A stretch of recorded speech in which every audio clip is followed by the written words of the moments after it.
Bueno, buenas tardes, ¿cómo les va? ¿Todo bien? Si quieren, habiliten los micrófonos, así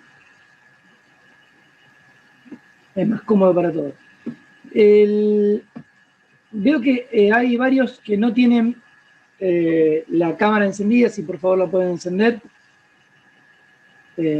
No sé si, bueno, como charlamos ayer, la idea es que podamos interactuar la mayor, digamos, de la mejor forma posible. Esta es un entorno bastante hostil para ese objetivo, pero mucho más va a serlo si tienen las cámaras apagadas.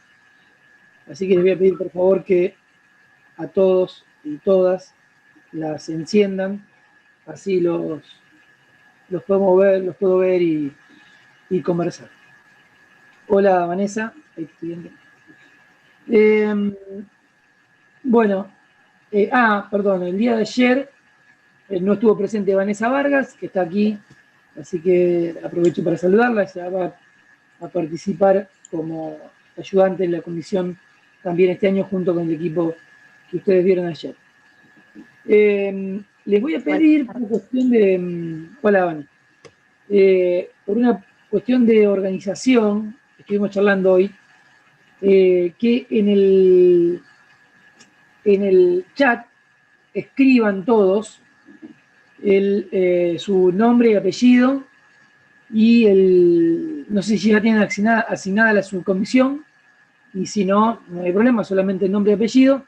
Así yo desde allí exporto la lista de ustedes para anotar el presente de ustedes en la clase. Vamos a hacer así, me parece que es lo más práctico para todos. Así que les pido entonces en el chat del grupo de aquí del Zoom vayan escribiendo sus nombres, así al final de la clase terminamos ya de anotar el presente de todos ustedes. Les dejo esa encomienda para no olvidar. Bueno, chicos, hoy vamos a tener la primera clase de esta materia. Ustedes ya ayer yo les había comentado que esta materia fue modificado su plan de estudio y tuvo varias reformas, digamos, que hicieron que nosotros que tengamos que darla de forma bastante más compendiada, más apretada, digamos, en cuanto a lo que veníamos trabajando con anterioridad. Esta era una materia que se daba de forma semestral, una modalidad prácticamente anual tenía, y ahora vamos a tener que dictarla en 4 meses con una concentración de contenidos bastante importante. Esta concentración de contenidos, sobre todo, ustedes la van a ver reflejada en las primeras semanas. Ustedes van a ver que esta semana, la que viene, y posiblemente 2 más, tengan mucho material para leer, para estudiar. Así que yo les voy a pedir que lo tengan en cuenta, lo miren, porque va a ser mucho el material que les vamos a dejar estos días. El día de hoy, ustedes van a ver sobre la semana, digamos, entre hoy y mañana, teníamos que ver una serie de conceptos importantes para comprender y para comenzar a analizar el contexto de la materia del derecho procesal penal, porque obviamente vamos a dar una mirada conceptual o ideal, digamos, de lo que es el derecho procesal penal para después poder desarrollarla durante todo el año. Y, a ver, yo primero les preguntaría a ustedes, ¿qué creen ustedes que vamos a hacer este año? ¿O qué creen ustedes que van a estudiar en esta materia? Digamos, ¿qué se imaginan ustedes que conforman estas normas que regulan el derecho procesal penal y cuál es el campo de acción, digamos, de trabajo que va a implicar lo que ustedes sepan hoy o puedan aprender en el cursado de esta materia del derecho procesal penal? ¿Qué se imaginan ustedes? ¿Vamos a estudiar qué durante este año? pueden habilitar todos los micrófonos. A mí no me importa que haya ruidos, salvo que tengan un perro ladrando atrás, entonces en ese caso sí, o bueno, o haya mucho ruido en el ambiente, pero si no, no hay problema con que habiliten los micrófonos. ¿Qué les parece a ustedes que vamos a ver durante este año? ¿Qué creen ustedes que conforma el derecho penal y el derecho procesal penal? A ver, quiero escucharlos un poco, aparte para conocerles un poco las voces también. Yo creo que... sí. ¿Quién habla? A ver. Mira. Dale, Agustín, levantaste la mano. Dale. Yo creo que vamos a ver cómo se desarrolla todo el proceso judicial penal, iniciando obviamente desde la etapa de investigación y hasta el final con la sentencia, y después podría ser, no sé, el cumplimiento de la pena. Ajá, bien. Bien, una mirada bien, digamos, tribunalicia del fenómeno. Está bien, está muy bien. Es parte importante de lo que vamos a charlar durante este año, sí. ¿Felipe? Sí, yo tenía una mirada bastante parecida en el sentido de lo que es el reglamento, de cómo se debe llevar adelante el juicio a través de las etapas, y va a ser bastante hincapié más que nada en las garantías o en los derechos, digamos, constitucionales que lleva la materia penal en todas sus, tanto en lo que es penal, como hacemos penal 1, penal 2, y en lo que es el procedimiento. Claramente, sin duda. A ver, ¿alguien más? No, alguien más. Todo con los micrófonos apagados. Esto en la presencialidad. Yo, Verónica Velo. Sí, ¿quién está ahí? ¿Quién? Sí, yo, Verónica Velo. A ver, Verónica, dale. Hola. Sí, ¿se escucha bien? Sí, hola, sí, no, creo que vamos, como dijeron los chicos, a ver todo lo que es el proceso, como lo vimos hasta ahora, desde la parte civil, pero esta vez haciendo hincapié en lo que es, obviamente, el derecho penal. Vamos a aplicar, como dijo Felipe, todo lo que vimos ya de fondo, en relativo a lo que es el derecho penal, pero visto desde la perspectiva de lo que es el proceso, desde que se acusa a alguien de haber cometido un ilícito, todo lo que son las partes, los plazos, las defensas que tiene esta persona posibles en lo que dura este procedimiento, hasta, como dijo Agustín, la parte final, si es que la hay, de una sentencia o no. Ajá. Bien, bien. ¿Algo más? También la estructura en lo que es la provincia.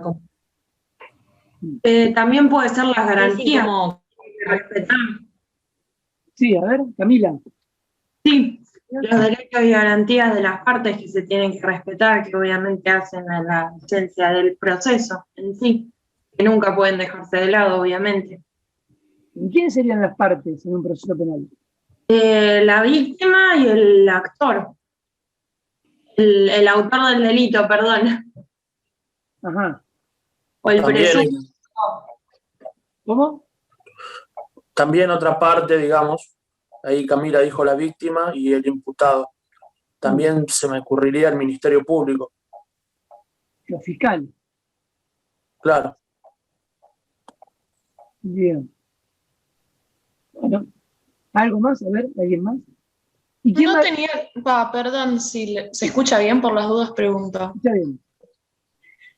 ¿No era que la víctima como que quedaba un poco desplazada y entraba a lo que era jugar, digamos, la fiscalía y bueno, la parte de la defensoría pública, y después en los delitos de acción privada lo que es la querella, que ahí la víctima, que con eso se intentaba que la víctima tenga más parte en lo que es el juicio?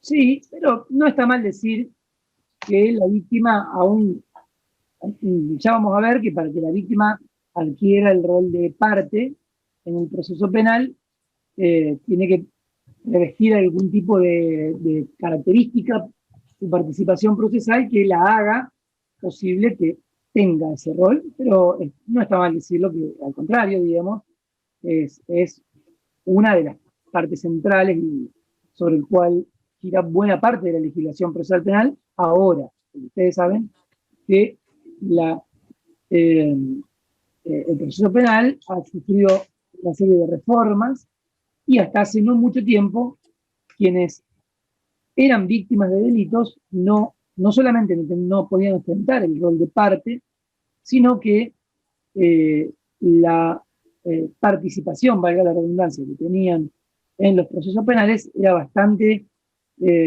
alejada de ser un rol protagónico o determinante para el curso de los procesos penales. Digamos más bien que tenían un rol muy secundario. Hoy, con las nuevas legislaciones, eso ha cambiado, digamos, bastante.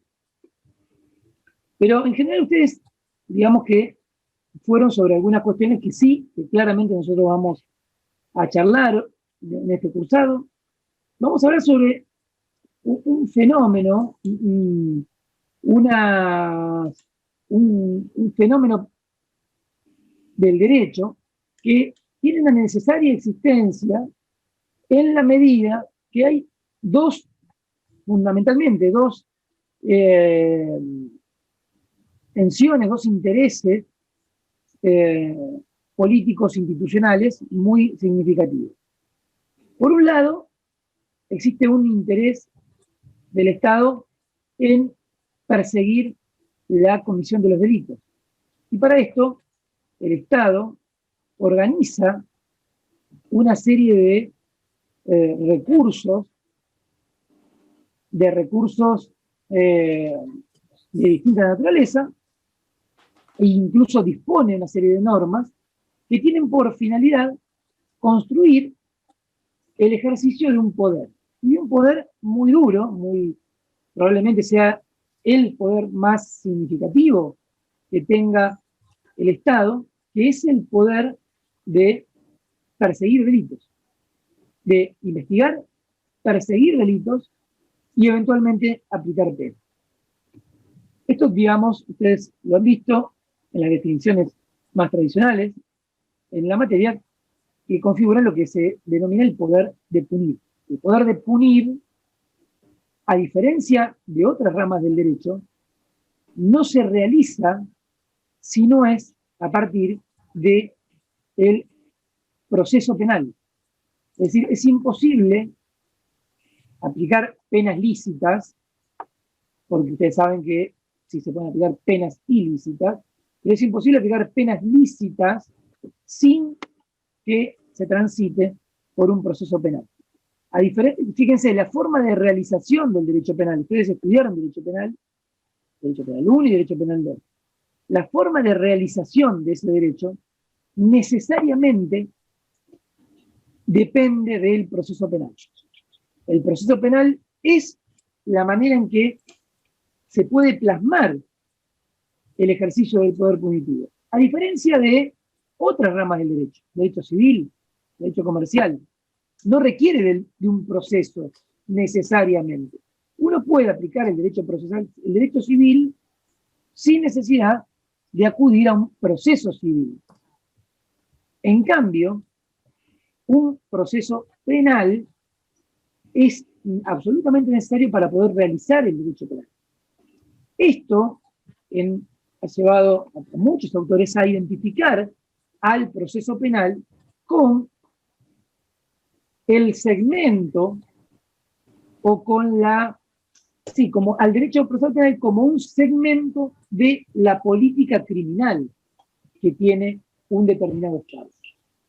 Cuando un Estado determinado configura esta serie de recursos, agencias, instituciones, normas, etc., cuando configura toda esta serie de recursos, digámosle ahora en términos generales, para poner en práctica el poder de punir del Estado, está configurando la política criminal. Y en la medida que la pena estatal no puede ser aplicada sino por intermedio del proceso penal, muchos, desde siempre, entre ellos la escuela capitalina, digamos, de capital de la UBA, siempre ha identificado a partir de Mayer para adelante, Julio Mayer, ya ustedes si no lo conocen, lo vamos a nombrar mucho en el cursado. Julio Mayer es un autor muy importante. Ahora les voy a contar un poco de la historia de las reformas procesales. Identificó entonces al proceso penal como un segmento de la política criminal.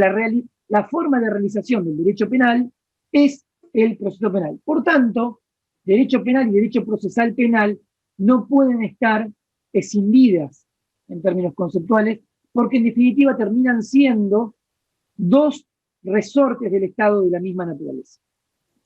Y esta es una visión que es muy fuerte, es muy importante que la tomemos en cuenta, porque los Estados, cuando piensan en términos políticos criminales, lo hacen, digamos, de una manera poco sistematizada, poco instrumentalizada, y en muchos casos se encuentra solapada la política criminal de los Estados. Si yo les pregunto a ustedes, ¿cuál sería la política criminal? Digamos, si la política criminal del Estado es la forma de organizar el poder de punir del Estado, o por lo menos una porción de esa política criminal tiene que ver con la manera en que va a organizar los recursos para hacer efectivo el poder punitivo del Estado.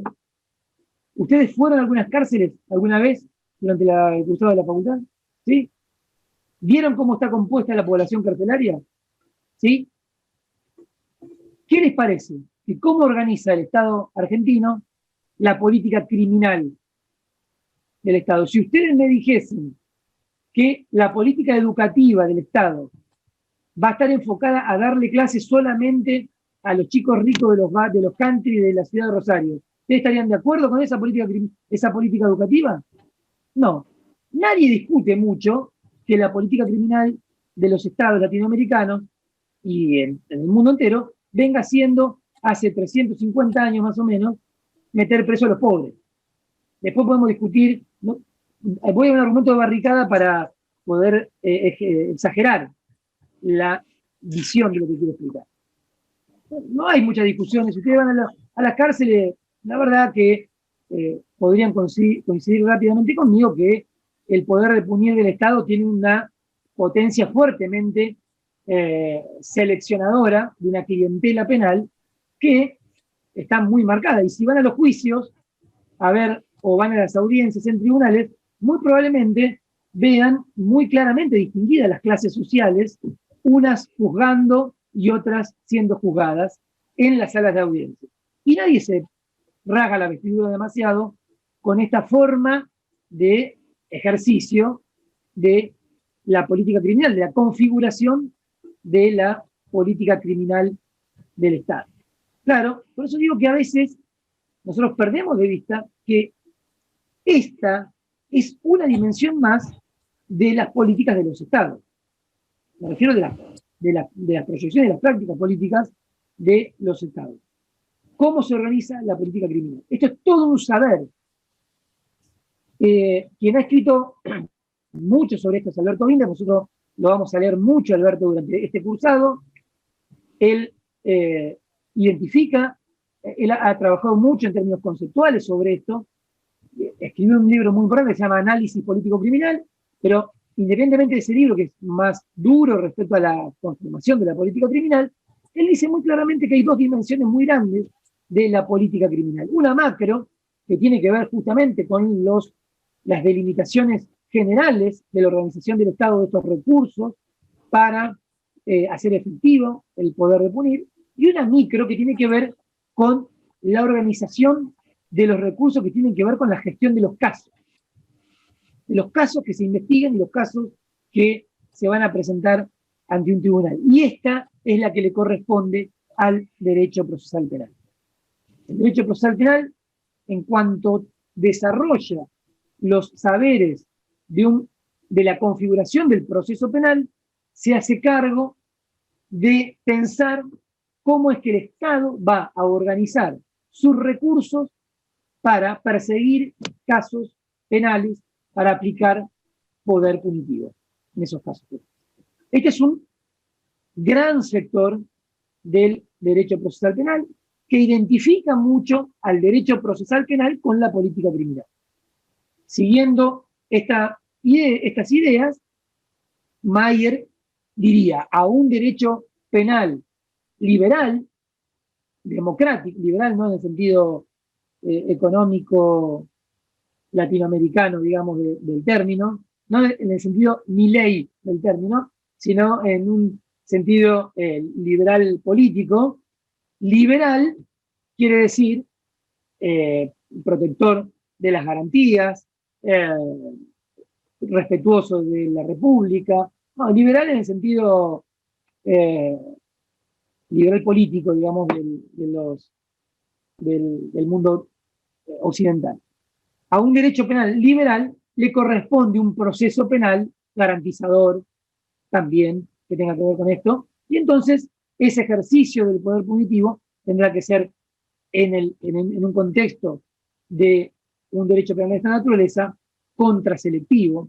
Tendrá que procurar abordar esto desde el punto de vista del control de la criminalidad efectiva para mejorar las condiciones de la vida democrática. Tendrá que pensar la manera de gerenciar y gestionar la conflictividad, no pretendiendo anular el conflicto, sino muy por el contrario, procurando regular ese conflicto, asumiendo que la vida en democracia contiene una cuota de conflictividad, que lo que hay que hacer es, como digo, gerenciarla, etc. Y un montón de componentes que vamos a conversar seguido. En cambio, diría Mayer, a un derecho penal autoritario le sigue también un derecho procesal penal de corte autoritario, limitador, etcétera, etcétera. Esta es la correspondencia entre el derecho penal y el derecho procesal penal que plantea Mayer cuando analiza cuál es la relación entre el derecho penal y el derecho procesal penal.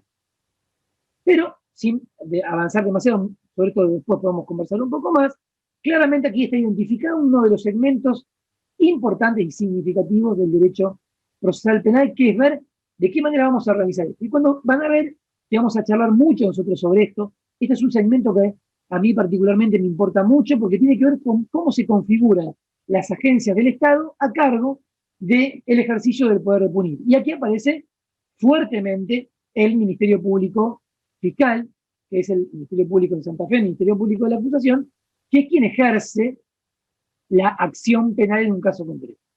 Entonces, todo el ejercicio de la acción penal va a delimitar y configurar la política criminal del Estado provincial en materia de persecución penal. Esto es un área importantísima de la materia y yo la destaco mucho porque durante mucho tiempo pareció que esto no era una parte central del estudio del proceso penal. Es más, todavía hoy, probablemente las posiciones mayoritarias, incluso en la cátedra, plantean que en realidad el derecho procesal penal está atravesado fuertemente por este segundo segmento que ahora les voy a comentar, que es el que delimita el alcance de los derechos y garantías. Es decir, la otra parte del derecho procesal penal que vamos a estudiar ahora es la configuración del sistema de garantía. Y ahora sí vamos a todo el expediente, digamos, que trabaja los tópicos que deben respetarse para poder aplicar una pena a una persona, una pena lícita a una persona en un Estado de Derecho. Y aquí el proceso penal tiene una contracara muy distinta a la anterior. Ya ahora no estamos analizando normas que están preocupadas por la configuración de la política criminal, de la persecución penal y de la eficacia, de cómo ser más eficaz en el poder de punir. Estamos hablando de cómo vamos a garantizar los derechos de las personas a las que el Estado quiere aplicar una pena. Fíjense, en esta segunda dimensión, entonces lo que vamos a hablar es del sistema de garantías. En esta materia, durante el cursado de esta materia, vamos a estudiar y vamos a trabajar sobre la configuración y la delimitación de este sistema de garantías. ¿Cómo está constituido este sistema de garantías? Obviamente desde la primera regla general, que es la regla de el juicio previo, que está prevista en el artículo 18 de la Constitución Nacional. Ese sistema de garantías es el que vamos a estudiar a lo largo de este cursado. Quienes entienden que fundamentalmente el derecho procesal penal debe concentrarse exclusivamente, diría, en esta dimensión, entienden que el proceso penal nunca puede ser a la vez servidor de la política criminal y resguardo y tutela del sistema de garantía. Porque cuando el derecho, dicen entonces, cuando el proceso penal se pone al servicio de la persecución penal, el sistema de garantías necesariamente se va a ver menguado, afectado.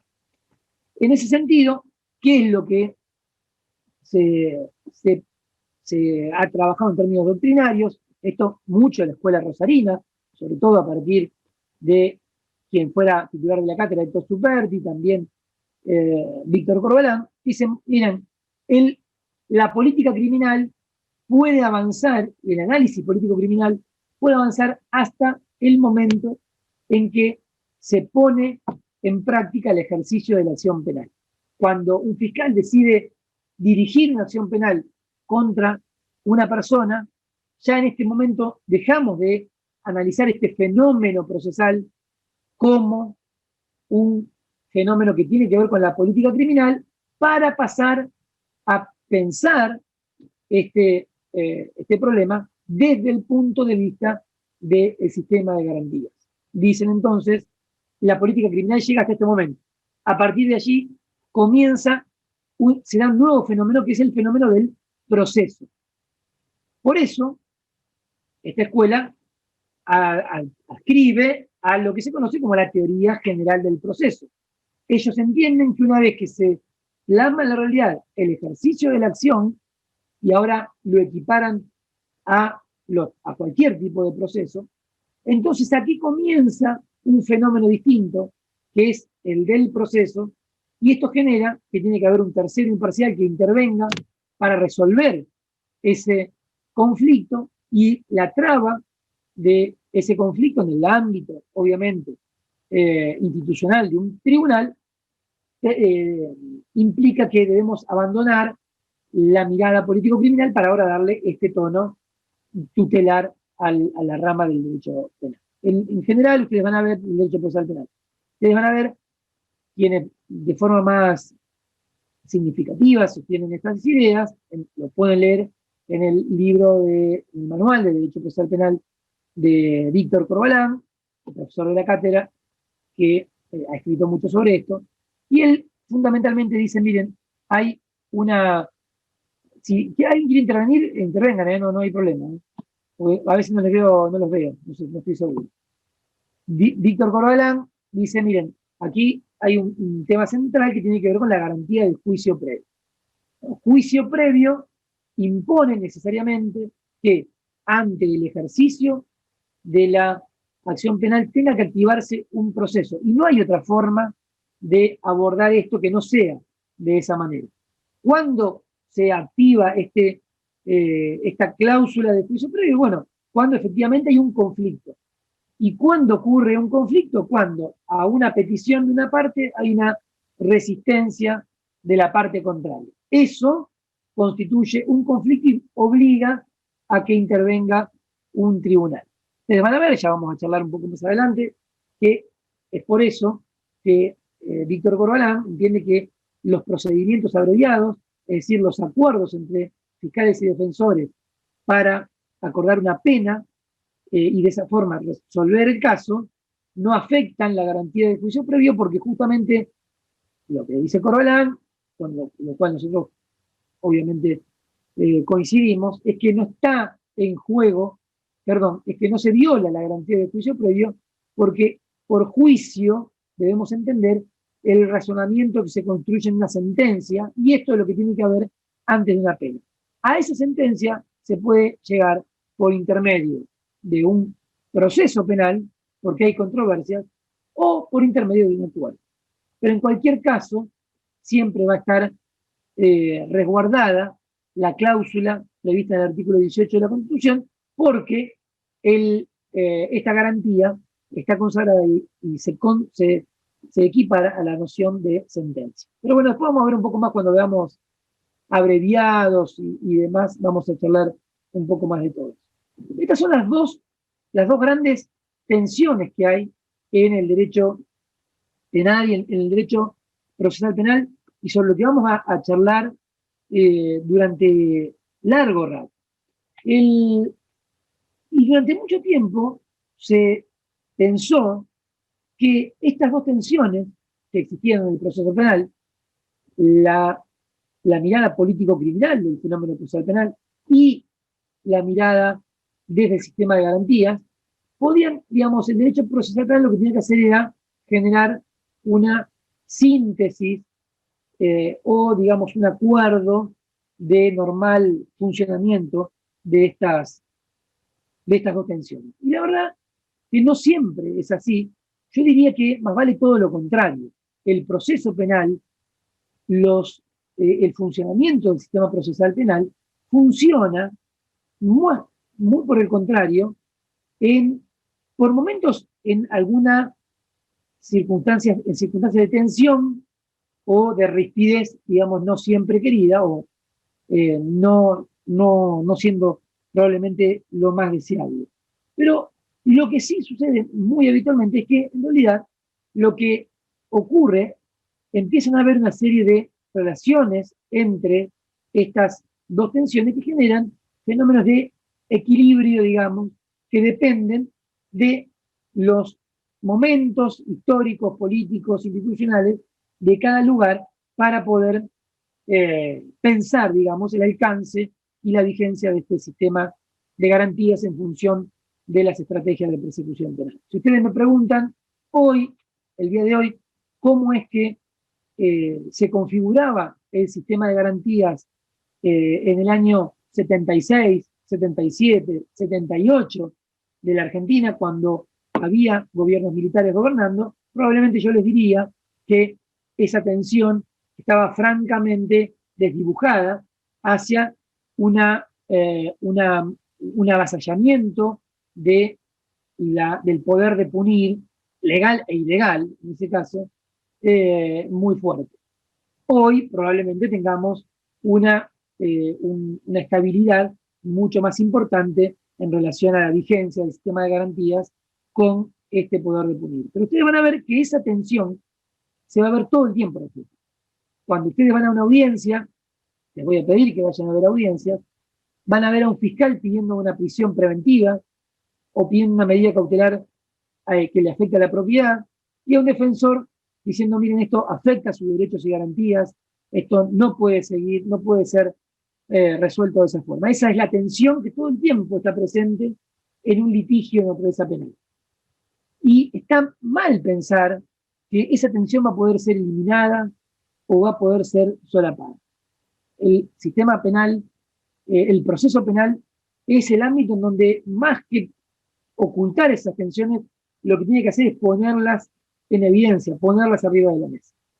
Durante mucho tiempo los sistemas inquisitivos, y ahora vamos a hablar un poco de esto, lo que hicieron fue esconder esas tensiones en supuestos acuerdos, y entonces inventaron la idea de un juez inquisidor que lo sabía todo y todo lo podía, y entonces el acusador y el defensor todos trabajaban para ese juez que alguna vez llegaba a descubrir la verdad sobre los casos. Y el afán y la propaganda, digamos, por obtener la verdad, eran elementos que habilitaban a que los poderes de este juez le permitan hacer cualquier cosa en el marco del proceso penal, y que, como digo, desdibujen esta tensión, que es una tensión entre dos funciones muy importantes del Estado en un desarrollo democrático de derechos. Por un lado, querer investigar y perseguir la persecución penal, y por otro lado, asegurar los derechos y garantías de las personas que están investigadas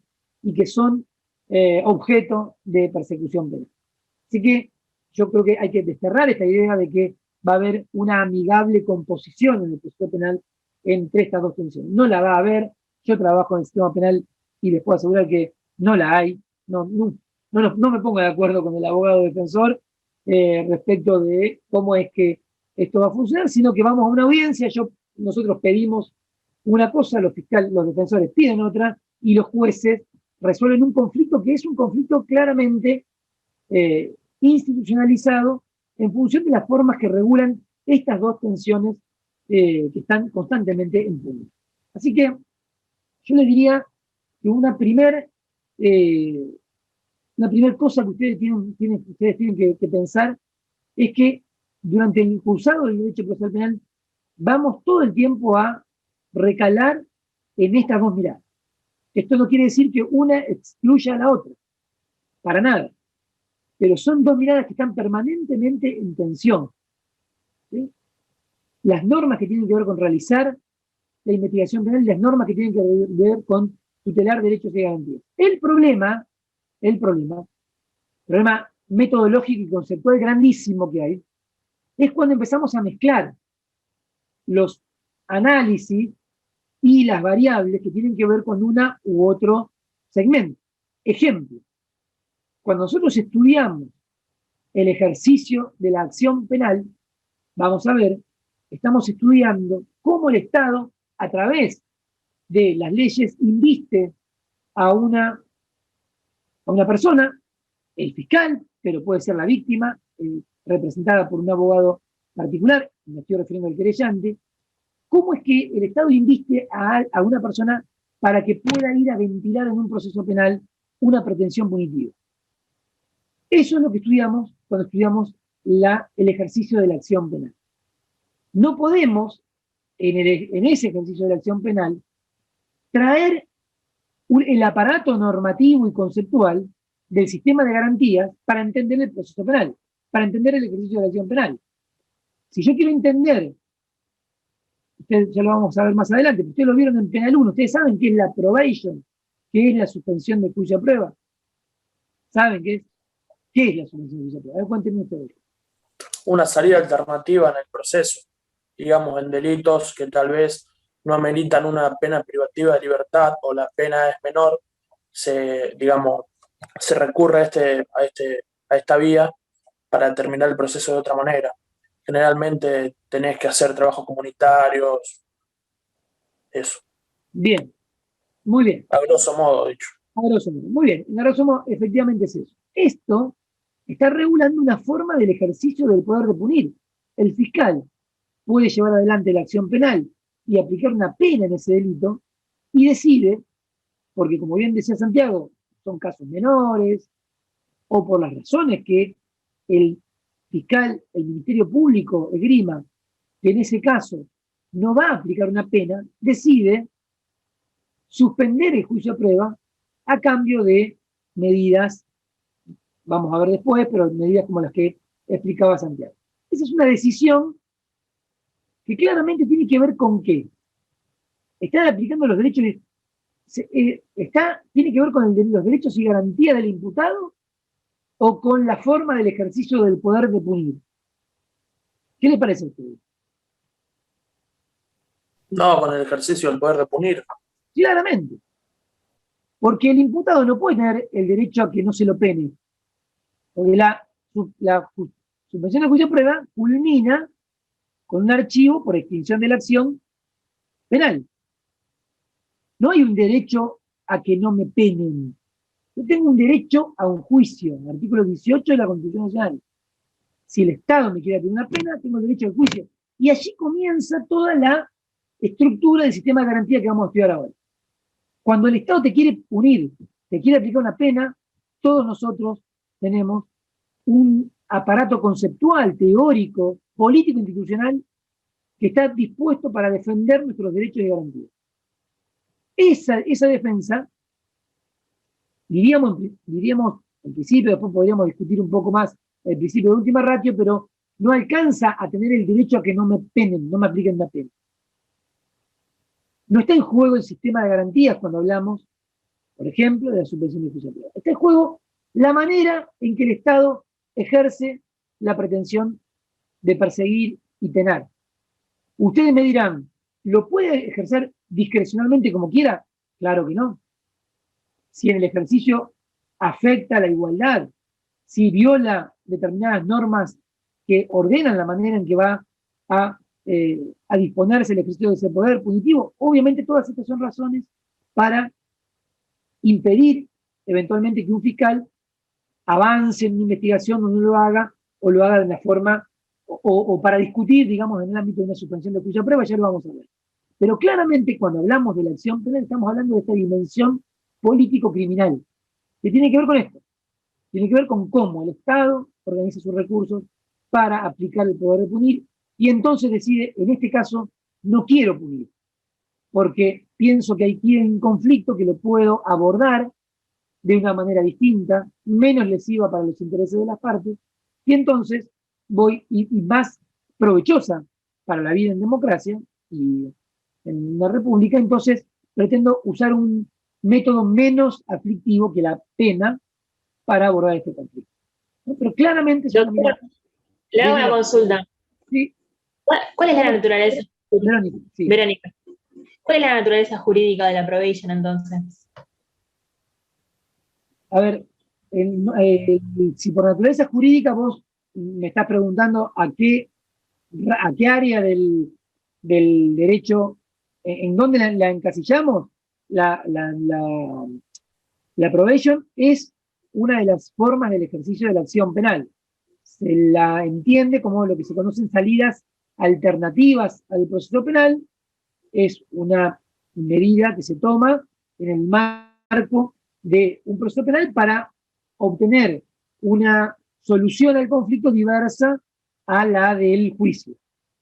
Es una salida alternativa, se le llama alternativa porque después vamos a estudiar en otras bolillas, en otras semanas, los que se conocen como principio de oportunidad y legalidad, son medidas que le permiten al fiscal disponer del ejercicio de la acción y no continuar un trámite, el trámite normativo legal que llevaría hasta la tramitación de un juicio.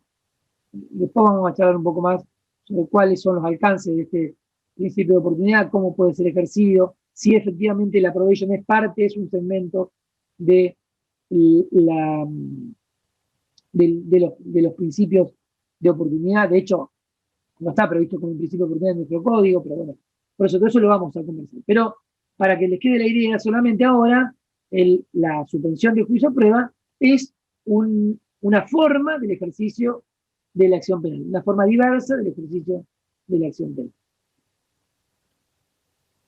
Ahora bien, este fenómeno, esto que yo les estoy diciendo, se ha dado así a lo largo de toda la historia. Ustedes ven, ¿me acuerdan que voy a buscar agua y seguimos? Busco agua y seguimos. Bueno, les decía, este análisis que venimos haciendo, esta mirada sobre los dos fenómenos en tensión que se analizan en el derecho procesal penal, ha sido así en la historia. Ahora, esto tiene una configuración también temporal que es importante que la analicemos y ustedes la estudien. Esto es toda una parte, digamos, de la materia que se ha reducido bastante en el dictado, que tiene que ver con la configuración en la historia de los procesos penales. Estas dos dimensiones, estas dos tensiones, siempre existieron.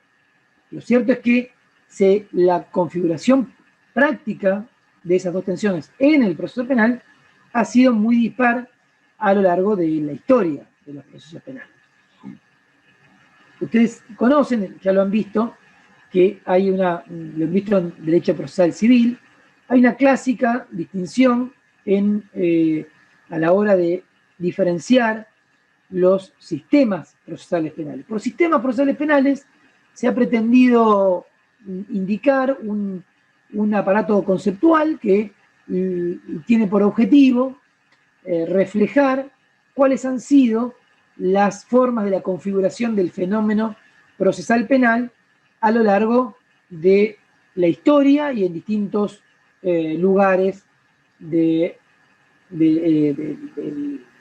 distintos lugares en donde se ha efectivamente analizado la manera en que se organizó el proceso penal. Entonces ustedes van a ver que, sobre todo desde el proceso civil, desde la mirada más procesalista civil, se han analizado o se han distinguido 2 o 3 sistemas procesales.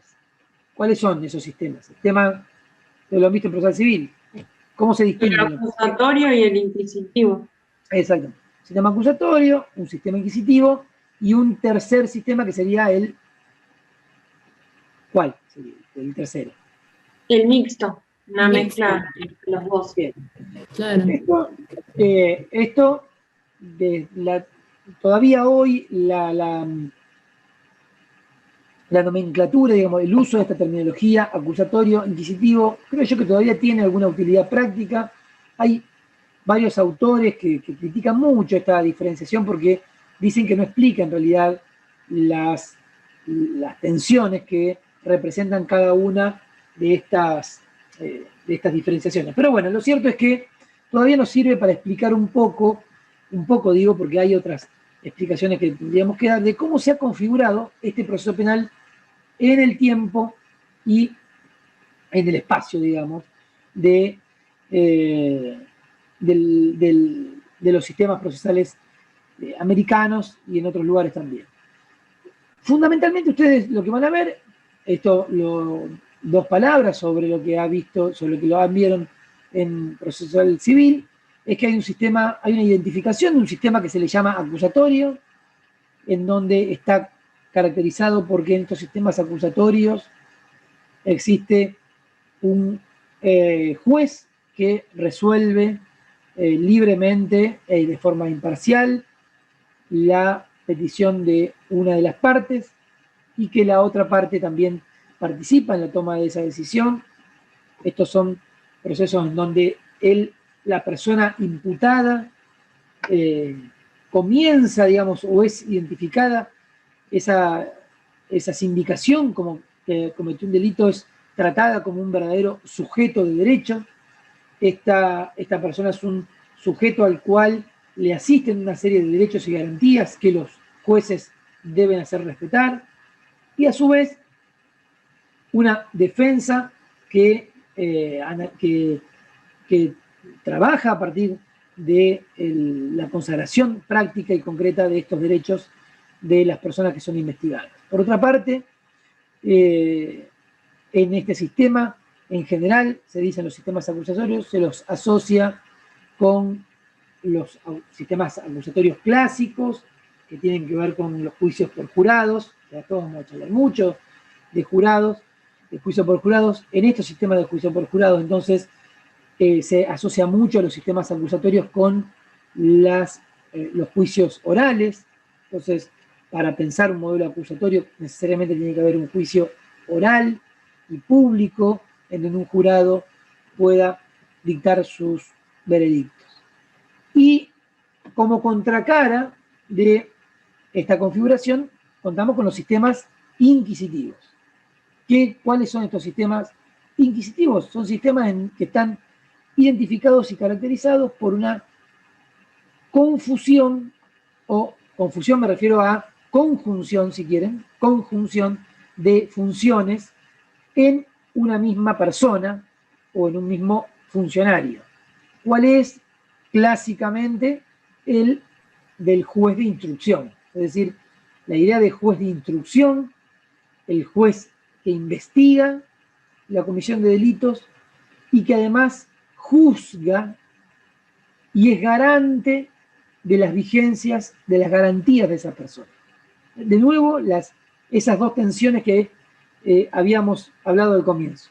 Por un lado, está representado en él la misión y la función de investigar y de perseguir los delitos, y por otro lado, él es la persona o el funcionario que tiene a su cargo la responsabilidad de la vigencia del sistema de garantías en ese caso en concreto y respecto de esa persona que él está investigando.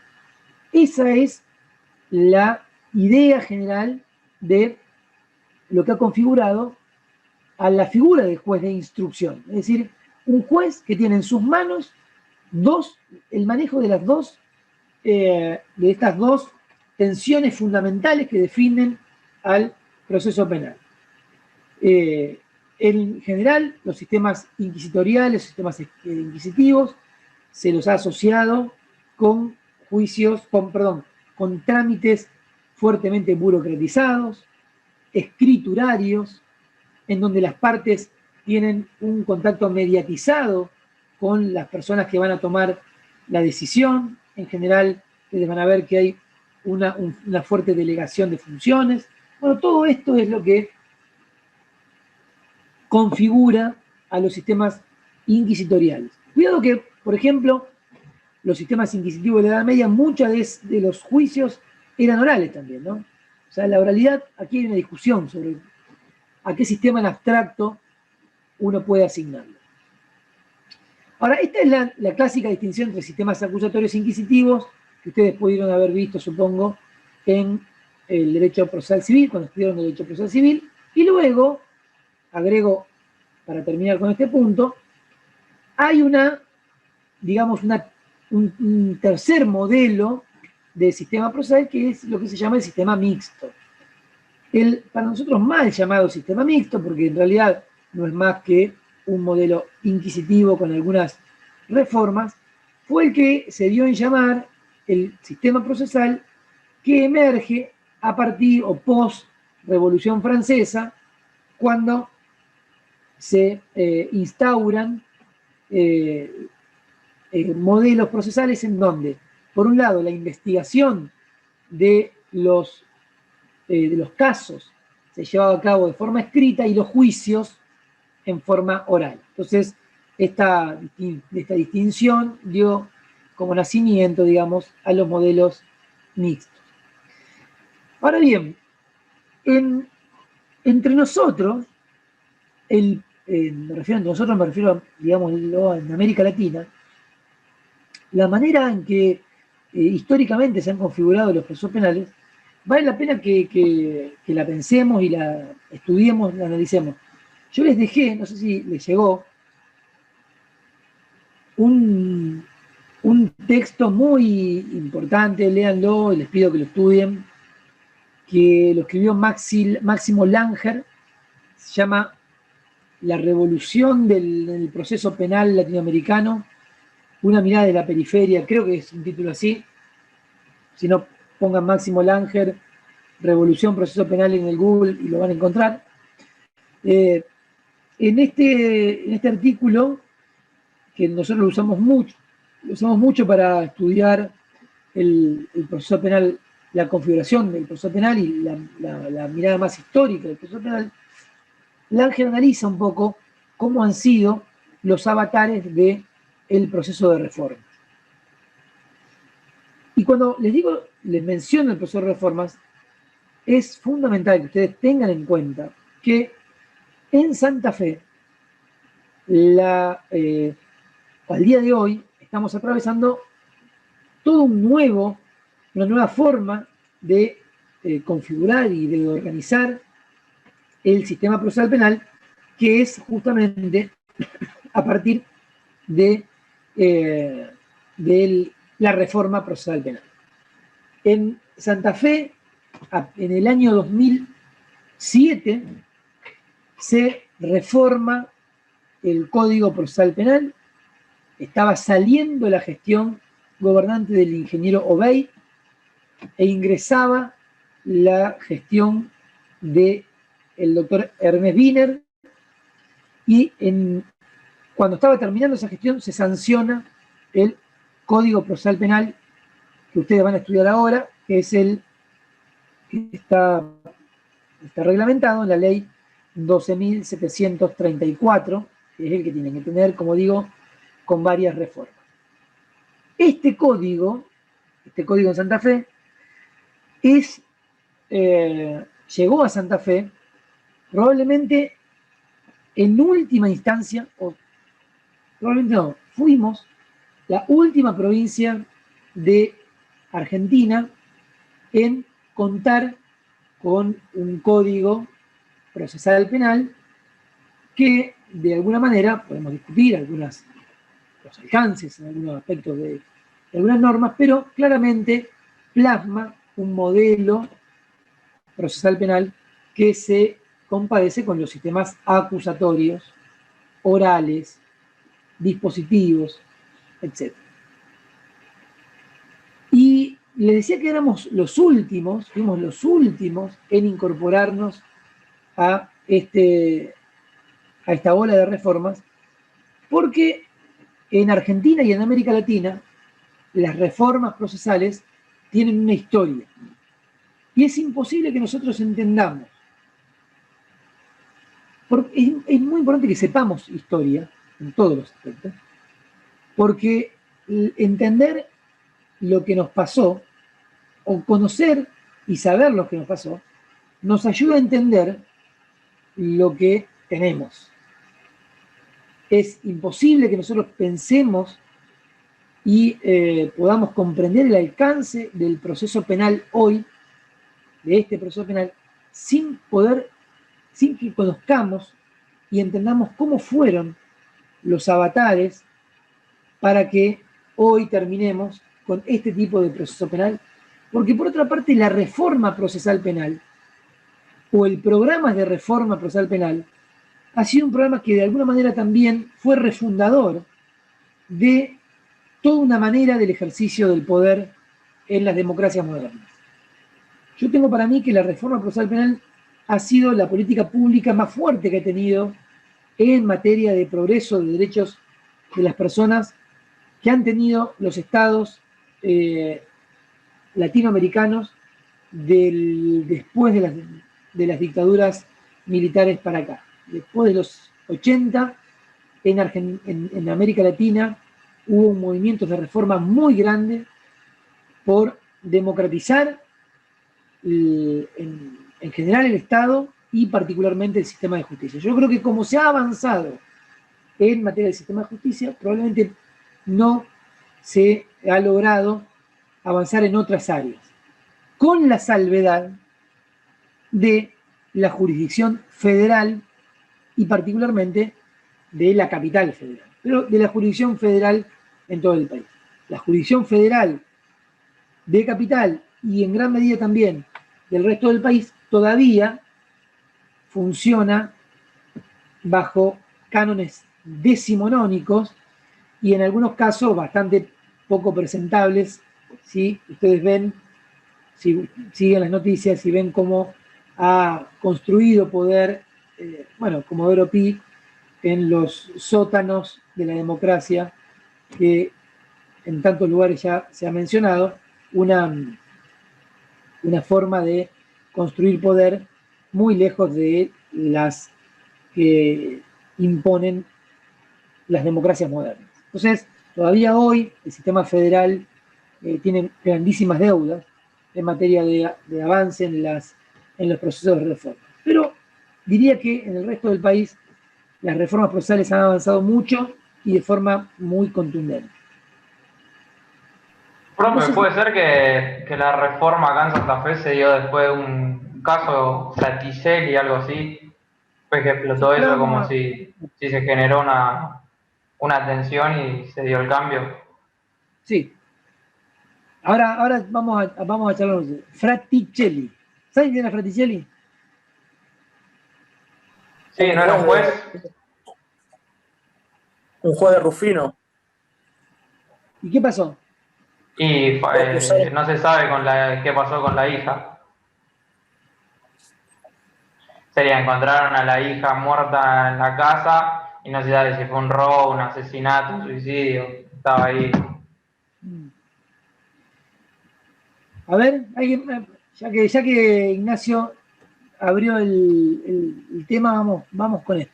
Porque es algo que yo quería agregar antes de que haya pasado eso, que había visto en otra materia en políticas democráticas, que también algo que motivó a las reformas fue el problema que hubo a partir de la década del 90 en adelante, que algunos autores lo llaman como desprofesionalización del delito, como que antes las personas que cometían delitos lo hacían bajo cierto tipo de códigos o de reglas de conductas entre ellos, y que a partir de la década del 90 en adelante se vio cómo eso cambió y cómo aumentaron los niveles de violencia en cuanto a cómo se cometían los delitos. Es cierto, Camila, es cierto.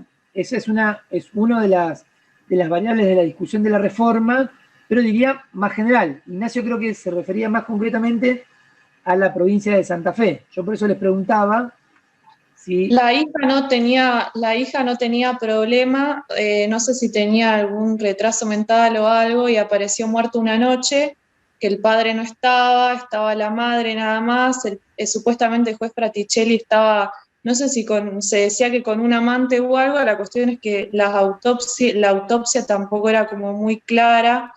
Primero creo que estuvieron presos no sé cuántos años hasta que después se dijo que no, que eran inocentes.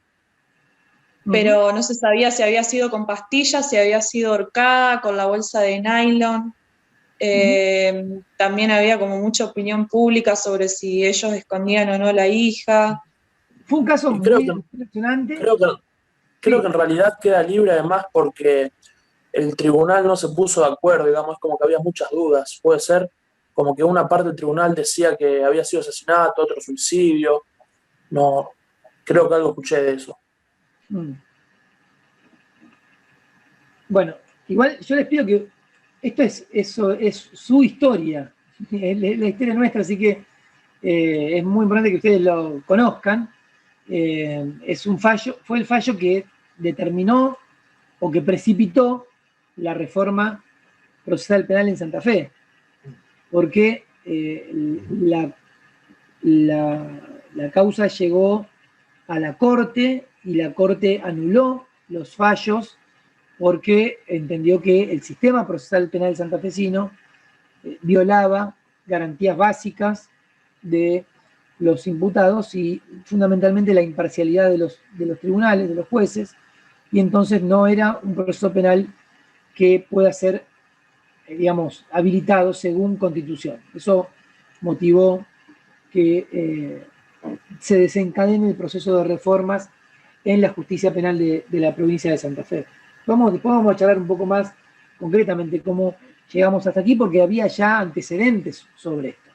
Yo quiero muy rápidamente ahora contarles cómo es que llegamos hasta aquí. Ustedes saben que las primeras legislaciones que en Argentina tuvimos, en América Latina tuvieron que ver con la legislación española. Nosotros tuvimos durante mucho tiempo los códigos inquisitivos latinoamericanos, eran códigos fuertemente inspirados en las legislaciones de las 7 partidas de Alfonso el Sabio y legislaciones indianas que eran fuertemente inquisitoriales, en donde había una idea de el juez de instrucción, este juez que debía apelar a cualquier método para encontrar la verdad, etcétera, etcétera, muy emparentada la idea de búsqueda de la verdad y expiación del pecado. Bueno, una fuerte impronta mística, digamos, religiosa en la configuración de los tribunales, que todavía muchos tribunales la siguen teniendo. Y bueno, este fue los primeros códigos de la región tuvieron que ver con ello. En el medio, digamos, mientras nosotros estábamos siendo, digamos, colonizados, o avanzado este proceso, ¿no? En Francia, bueno, ocurren cambios muy importantes, fundamentalmente la Revolución Francesa, y lo que fue, que yo les contaba con anterioridad, el Código de Napoleón. El Código de Napoleón inaugura una serie de códigos que en Francia tuvieron que ver con el nacimiento del Código de Instrucción Criminal francés, que este Código de Instrucción Criminal fue fundamentalmente el código que vino a derogar el Código de Napoleón. El viejo código, Código de Instrucción Criminal francés, era un código bastante más parecido a las leyes indianas nuestras, que nosotros adoptamos, y en Europa ya los mismos europeos estaban reformando sus códigos hacia esos modelos mixtos. Esos modelos mixtos que, como digo, entre nosotros tardaron mucho en llegar. Ustedes, si se fijan, el Código Procesal de la Nación, el viejo Código Obarrio, era un código fuertemente, estoy hablando del principio del siglo pasado, era un código fortísimamente inquisitorial, muy al modelo de los viejos códigos de instrucción, jueces de instrucción, juicios totalmente escritos, investigaciones escritas, secretas, poca participación de los imputados, etc. Esta ola de reformas de los modelos mixtos, en Francia, en donde la investigación es escrita, pero íbamos hacia modelos de juicios orales. Ustedes piensen que los revolucionarios franceses estaban mirando mucho a Inglaterra. Inglaterra en esa época contaba con juicios por jurado fuertemente consolidados. ¿Sí? Y toda la reforma, pero ¿sabes? Si ustedes ven las discusiones de los revolucionarios franceses sobre las formas institucionales del derecho procesal y particularmente de los sistemas de enjuiciamiento, van a ver que muchos de ellos estaban mirando muy fuertemente el sistema inglés. Entonces estaban mirando sistema de juicio por jurado. Vamos a charlar después cuando hablemos de la prueba, cómo se configuró todas las reglas de la prueba, ¿no? Cómo las reglas probatorias que se configuran en los sistemas mixtos en la posrevolución francesa, en la Europa continental, se lo hacen mirando también el sistema probatorio inglés, aun cuando nacen con diferencias muy fuertes. Bueno, ustedes después vamos a charlar sobre esas diferencias, tienen que ver más con la forma de organización de la prueba y tienen que ver también con las diferentes ramas de este núcleo común que configura el derecho de Occidente, que es el derecho del common law y el derecho del civil law, digamos, el derecho continental y el derecho de Inglaterra y el resto de las comunidades de la isla, digamos. Ahora, esto que sucedía en Europa, en América Latina y particularmente en Argentina, tardó muchísimo en llegar. ¿Cuándo llega esto? Por los años 50 llega a lo que fue la escuela cordobesa, la escuela de Córdoba. Los cordobeses, fundamentalmente con 2 o 3 autores muy importantes y referentes del derecho penal y del derecho procesal penal, que ustedes seguramente los conocerán: Soler, Núñez, fundamentalmente, inauguran toda una escuela en eso del derecho penal y en el derecho procesal penal. Alfredo Vélez Mariconde inauguran una escuela del derecho penal y procesal penal, la escuela cordobesa, que da como fruto da un código que es efectivamente el código procesal penal de Córdoba, que se sanciona, no me acuerdo exactamente el año, pero después... 1939 creo que es. 1939, 1940, sí. En el 39 se sanciona el Código Cordobés, que es un código fuertísimamente, digamos, que plasma la idea de estos códigos mixtos. Estos son códigos que consolidada esta escuela cordobesa, diría yo, por los años 50, a partir del código del modelo cordobés, 1939, se inicia toda una expansión de los modelos mixtos en Argentina. Es decir, estos modelos empiezan a reformar las legislaciones procesales de las distintas provincias, no así el Código Procesal Penal de la Nación, el Código Barrio. El Código Barrio sigue vigente y continúa hasta 1986, que se sanciona y se deroga por lo que se llamó el llamado Código Levene, que ese es el actual Código Procesal todavía vigente. Pero fíjense, cuando en Argentina ya había avanzado la ola de reformas hacia los modelos mixtos, cuando hacemos referencia a modelos mixtos, estoy refiriendo a procesos en donde la investigación es escrita y los juicios son orales. Para hacer muy recortada la idea, después vamos a echarle un poco más. En Argentina ya habían avanzado esos modelos mixtos. En el Código Procesal Penal de la Nación, no. Seguíamos con códigos, sistemas totalmente escritos, jueces de instrucción.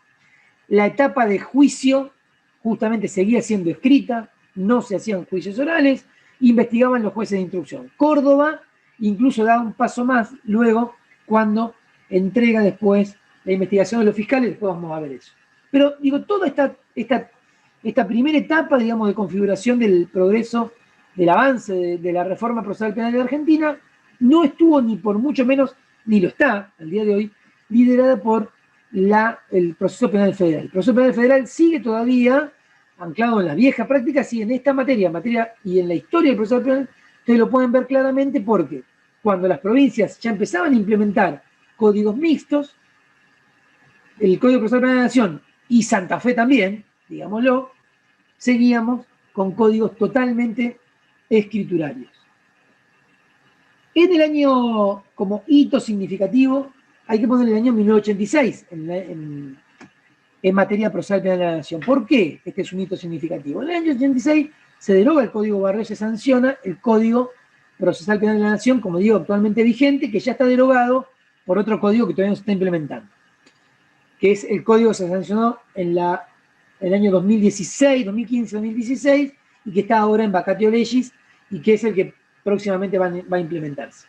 Cuando se sanciona el Código Procesal Penal de la Nación, el Código Levene, había una discusión muy fuerte allí sobre qué código se iba a sancionar, porque Alfonsín había entregado a distintas personas que trabajen en la elaboración de un proyecto de Código Procesal Penal y de Ley Orgánica del Ministerio Público, y ese trabajo se lo encargaron a dos personas que probablemente sean las dos personas más importantes que tenga el derecho procesal penal, diría yo, de habla hispana, que son Alberto Binder y Julio Mayer. Julio Mayer prepara un código para la gestión de Alfonsín, para reformar el Código Procesal Penal de la Nación.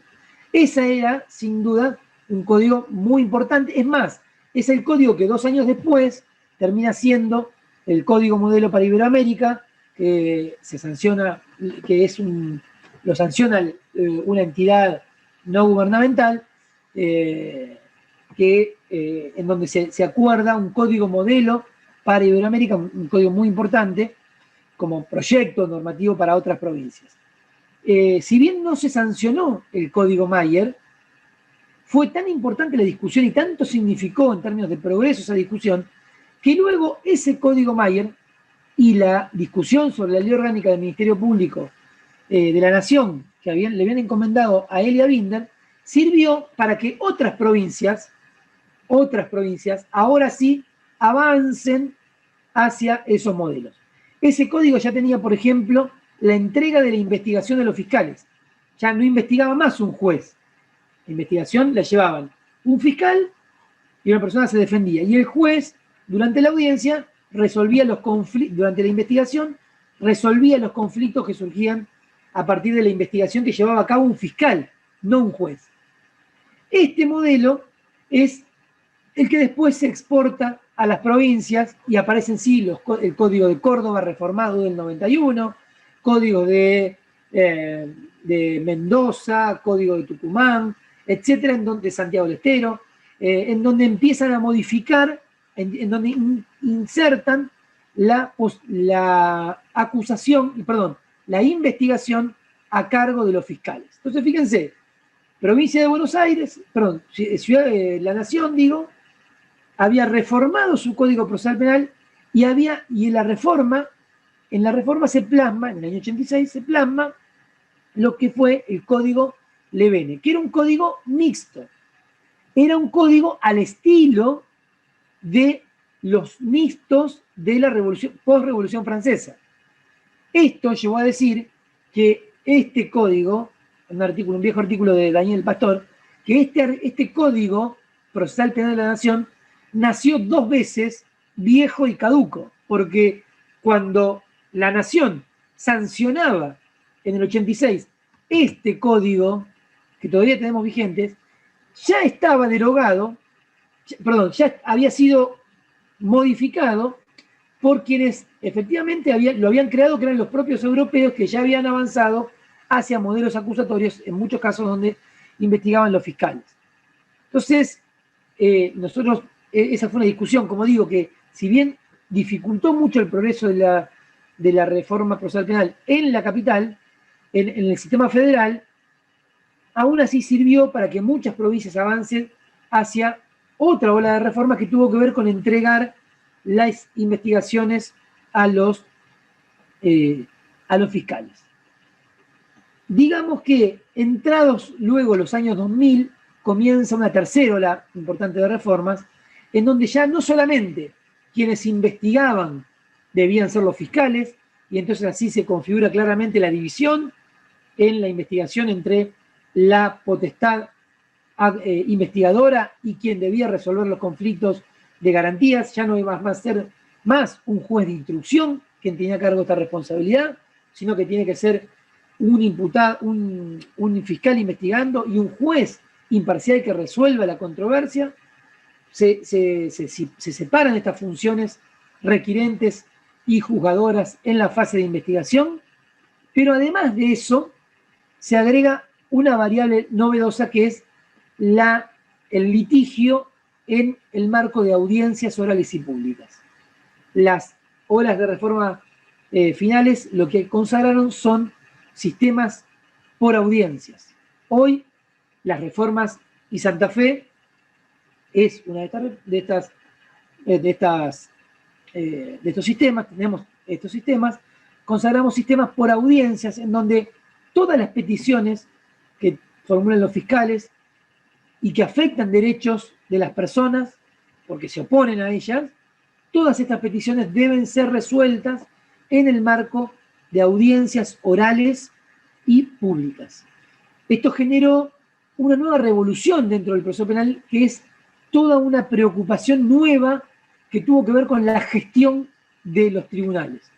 La gestión de los tribunales, es decir, cómo vamos a organizar una maquinaria para producir audiencias en serie con altísimas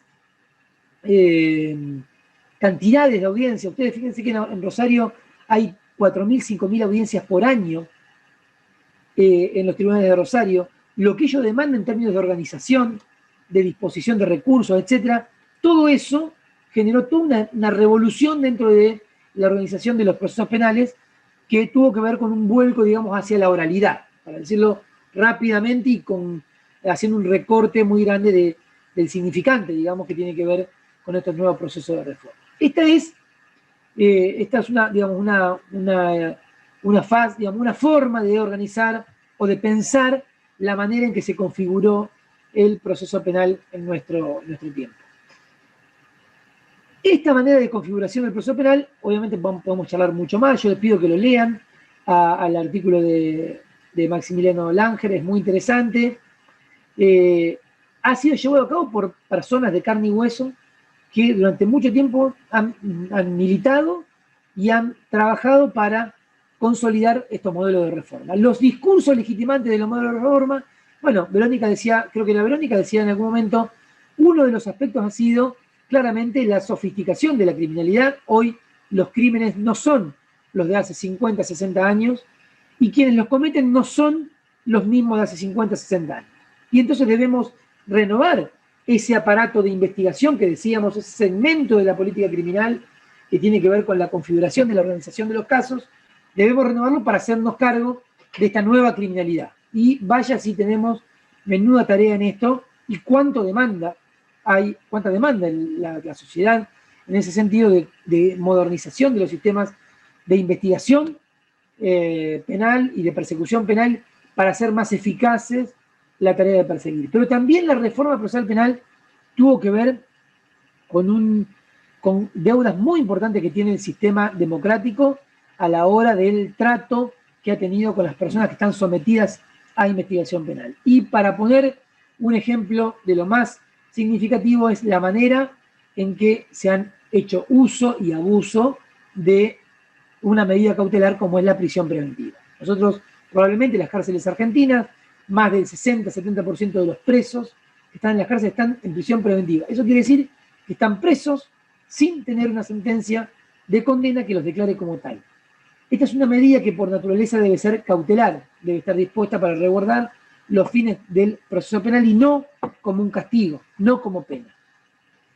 Esta ha sido también una demanda muy fuerte de la reforma procesal penal. Profe, hay un autor que habla de eso, que es Máximo Soso, cuando habla de lo que es el proyecto normalizador disciplinario de la cárcel. Muchos de los programas de reforma tuvieron que ver con avanzar en eso.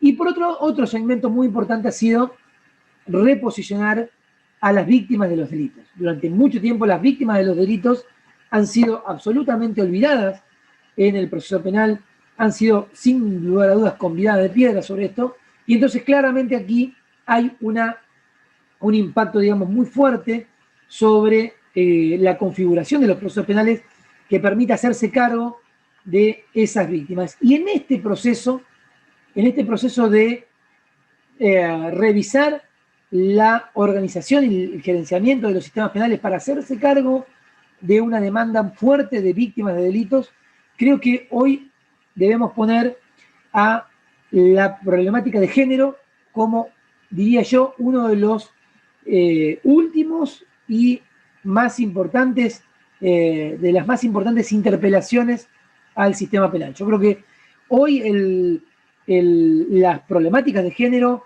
y el discurso instalado, obviamente, creo que de una forma muy, muy importante a partir de la militancia, fundamentalmente de mujeres en materia de género, ha hecho que cada vez más el sistema de justicia y particularmente el sistema de justicia penal tenga que revisar y cada vez más una serie de prácticas en función de hacerse cargo de estas nuevas demandas que también están condensadas y están atravesadas por el proceso penal y por la forma en que se configura el proceso penal. Así que si bien estamos muy encima de la situación, probablemente cuando podamos alejarnos, el tiempo ayuda muchas veces a eso. Yo creo que cuando podamos tener una mirada más distante de este fenómeno, vamos a ver en esta situación una nueva reconfiguración del proceso penal también ahora alcanzada por una mirada transversal de la problemática de género que sin duda está conmoviendo buenas partes de las discusiones sobre la forma en que se ha configurado el sistema penal.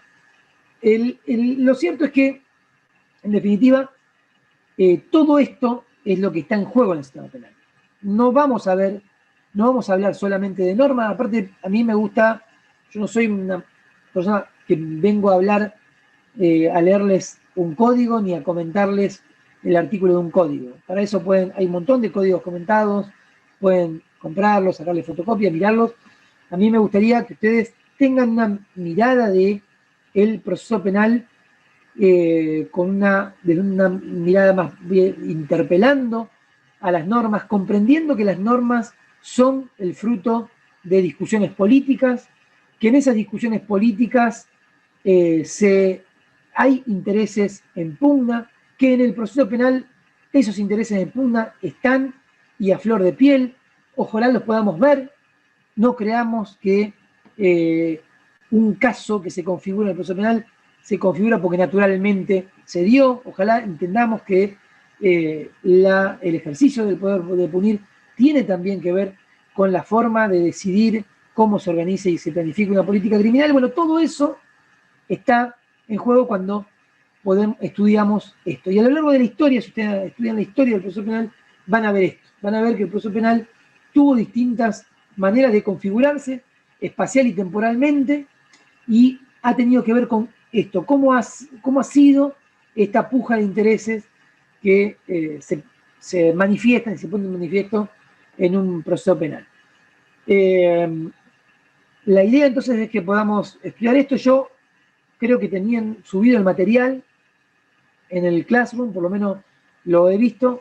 Léanlo, las lecturas de Binder son algunas un poco largas, traten de verlas, de estudiarlas, y cualquier duda que tengan, las podemos ir evacuando por mail y demás. Díganme si escribieron todos en el chat su presente, ¿sí? ¿Ya están todos? Así lo exporto el presente. ¿Listo? Bueno, gente, ¿alguna pregunta, duda, opinión, consulta? ¿No?